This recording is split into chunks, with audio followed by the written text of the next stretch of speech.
Ama sağ olun.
Söyleyeyim.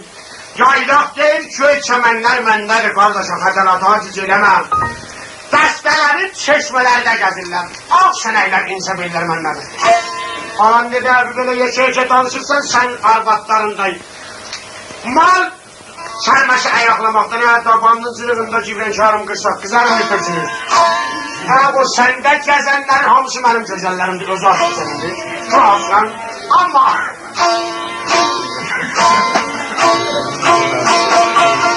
Bəs aynıdır. Yaylağın cavabı, belə desin, mən də ərz edin salamatını.